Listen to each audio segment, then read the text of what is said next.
I'm Tim Kraus and I approve this video, even if I might not know what I'm talking about. I'm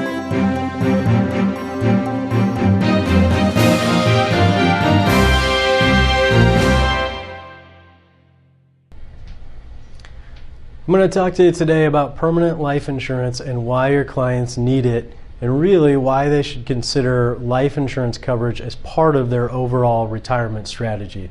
And I'm not necessarily going to talk about your traditional life insurance in retirement planning income type strategy. I'm going to talk about other reasons or other uses for permanent life insurance after retirement. Now, at Financial Brokerage, we sell a lot of term life insurance, right? And it makes sense. Whether you're talking about a traditional needs analysis, financial or capital, or you're using simple kind of more modern rules of thumbs like five times your income, 10 times your income.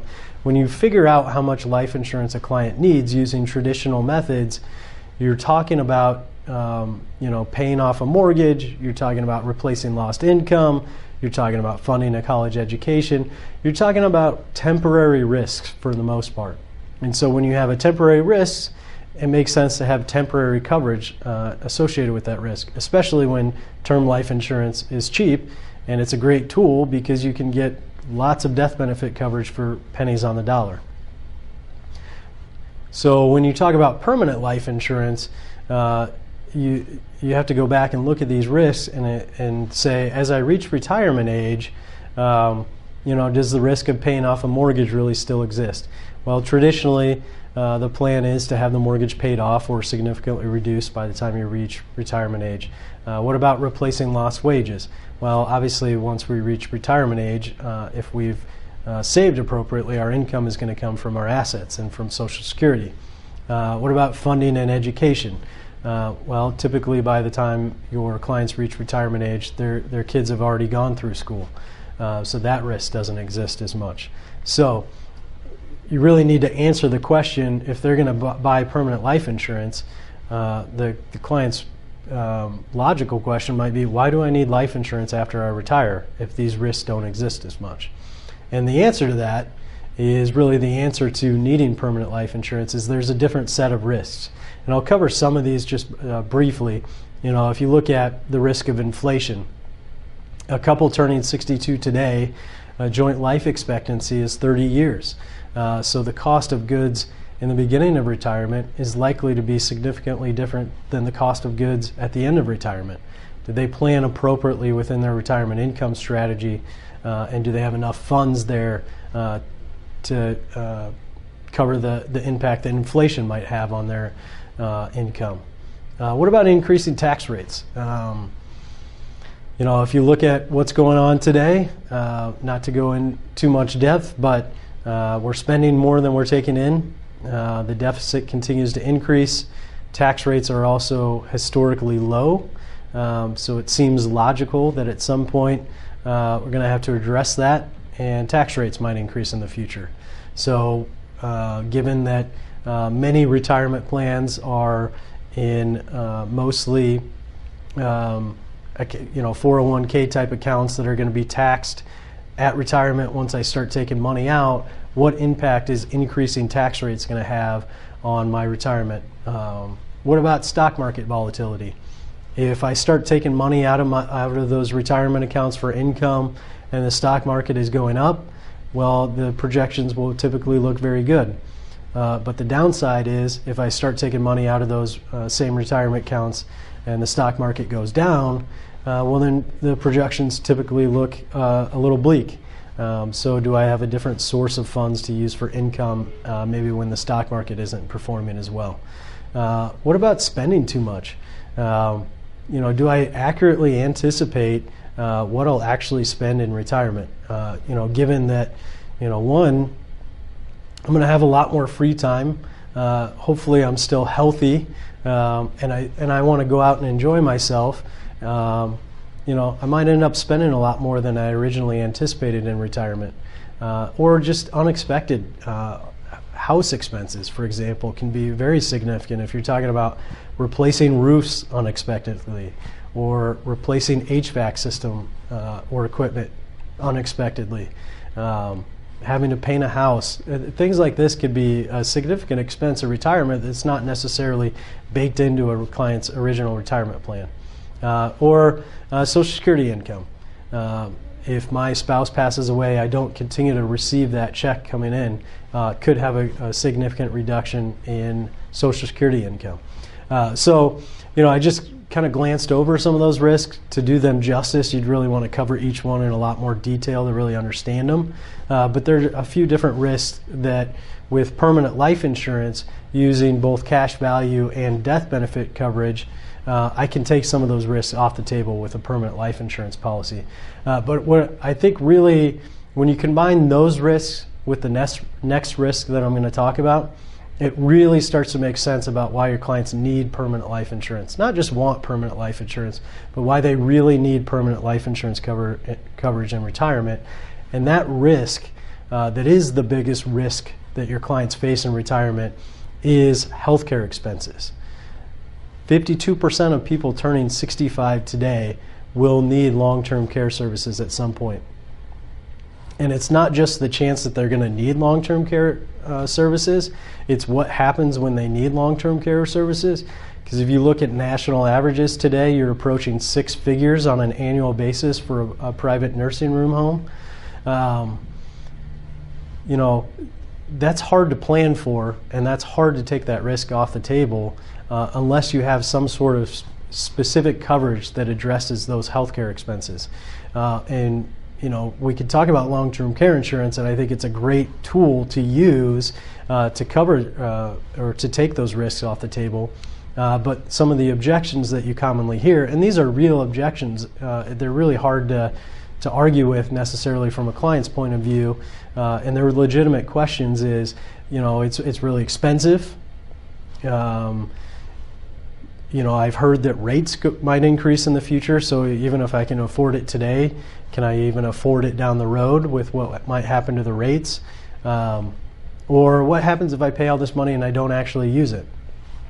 These are, we can overcome those objections, obviously, but if you think about it, those are legitimate questions that your client might ask you, and they are legitimate objections. And so the good thing is, with life insurance, in addition to all the other risks that we already covered, life insurance could have a significant impact on taking that risk of needing long-term care services and the expense that's associated with that, and take that off the table, because there's lots of different types of coverage available with permanent life insurance now, whether you're talking about chronic illness riders, true long-term care riders, more true linked benefit type products. There's great combinations, life insurance that have some sort of long-term care protection. And obviously with each one of your clients, you're going to want to analyze their situation and go in depth and match up the right type of life insurance policy with the right type of coverage for their specific situation, which is something that we can help you out with at Financial Brokerage, because we truly understand not only the differences and advantages and disadvantages between, let's say, a chronic illness rider and a true long-term care rider, but just because it's a true long-term care rider, not all of those are created equally. There's lots of subtle nuances and differences between those. Same with chronic illness riders, same with linked benefit type policies. So you truly do need to consult an expert to help you understand which type of coverage is the right type of coverage with your client. But I'll throw one hypothetical example at you and walk through it just to show you how a policy might work with a client's retirement situation and what risks it will actually address and what it will provide for them. Another offer that I'll throw out to you is we have a term perm allocation questionnaire that you can use with your clients in your sales process when you're setting up the need for life insurance coverage. And it's really going to help you kind of start or illustrate the need for permanent life insurance type coverage. And it really addresses 3 questions. 1, how much life insurance do I need? 2, what should be the ratio between term insurance and permanent insurance with that need? And then, assuming that I have a permanent insurance need, the 3rd question is, what type of permanent insurance is right for me? So you can use this allocation questionnaire to really get your clients' thoughts and feelings about what type of coverage might be right for them. And you can combine that with your expertise and our expertise, and we can really design some cases together that make sense for them.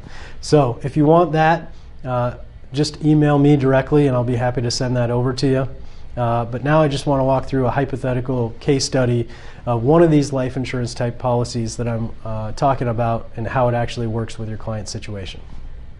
So in this scenario, I've got an indexed universal life policy for a 45-year-old male running at preferred non-tobacco rating.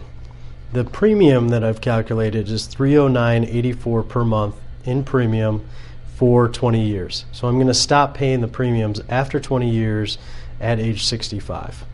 A couple things that I'll mention about the premium. I could have run a different solve to just solve for $1 of cash value at age 120 to calculate a lower premium, and the policy would more than likely work fine with a lower premium amount going into it. But I didn't do that for a couple reasons in this scenario. One is I wanted to solve for a premium that would give me the maximum no lapse guarantee possible with this particular policy, because I'm tying some long-term care coverage to the death benefit. The other reason is, as this is an index universal life policy building cash value, that additional premium can work for me within the policy to give me another option of a different way that I can use the policy, which I'll talk about. So I've got a $250,000 face amount at a 2% true long-term care benefit that gives me $5,000 per month in long-term care coverage available. So fast forward to age 65, what are my options? Well, worst case scenario, let's say the policy didn't perform as I expected, maybe caps were lowered, whatever it was, I've got less surrender value in the policy than the premiums that I've actually paid. Well, at age 65, I have a guaranteed option that I can actually surrender the policy and have 100% of the premiums that I paid returned to me. And all that I've really lost out on there is the opportunity cost to invest that premium dollars elsewhere. More than likely, though, I'm going to keep the coverage in force because I have cash value in the policy, and then I also have a no lapse guarantee for the death benefit / long-term care coverage to run to age 85.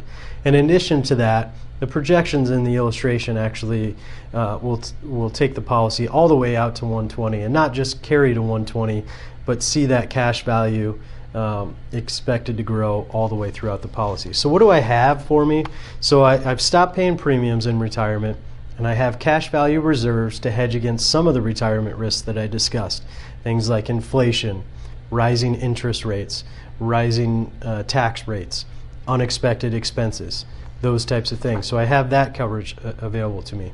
But then when we talked about healthcare expenses and the possibility of needing long-term care at some point in retirement, I now have coverage with this policy of $5,000 per month built in. In worst case scenario, if I don't end up using the long-term care coverage and I don't end up using all of the cash value in the policy, I still have $250,000 of death benefit that I can pass along to my beneficiaries. Now, I just chose one policy out of many, one combination out of many that are available. This doesn't necessarily mean that this is our favorite. It's just one hypothetical example of the types of cases that we work on here at Financial Brokerage and what's available to your clients to address some of these risks in retirement with permanent life insurance.